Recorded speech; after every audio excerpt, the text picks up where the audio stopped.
Hi, this is Walt Mossberg, personal technology columnist for the Wall Street Journal, and today I want to talk to you about some new ways to run Windows on a Macintosh.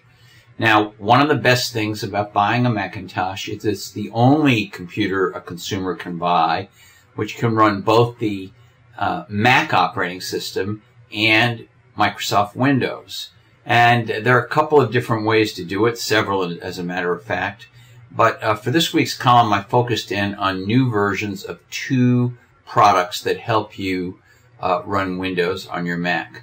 One is the third version of a product called VMWARE Fusion, and the other is version 5 of a product called Parallels.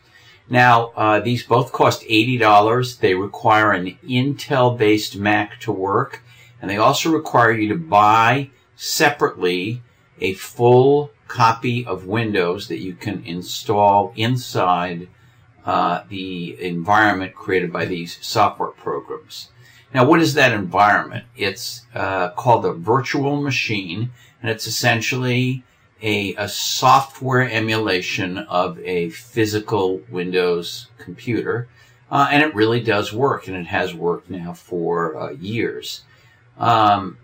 But the two products have some different features and some different capabilities, and they keep bringing out new versions. And what I did this week was to compare the latest versions of the two. Parallels, which is made by a Swiss-based company, was the first of these Windows virtual machine programs for the Intel-based Macs. But it got eclipsed by Fusion, which was faster and more graphically capable. Now, interestingly, the situation is reversed. With its fifth version, I found Parallels has reclaimed the crown. In my test, it was faster and it handled graphics better than Fusion version 3.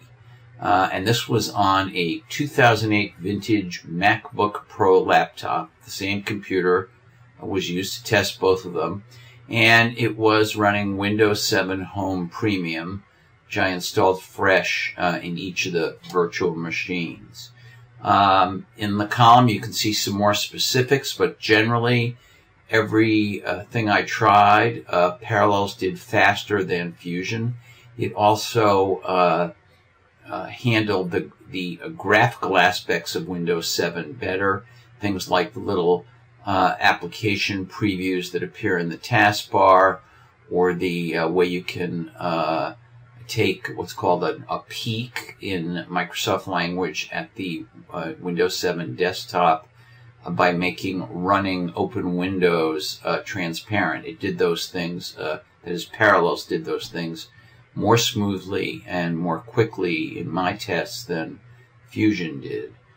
There are some downsides to both of these products. There are more downsides, or there were in my tests, to Fusion.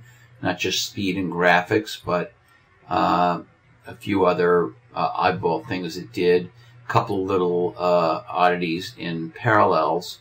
But both will work. It's just that I think Parallels is now, once again, the preferred choice if you're going to want to run Windows programs simultaneously with Mac programs, which is what a virtual machine allows you to do.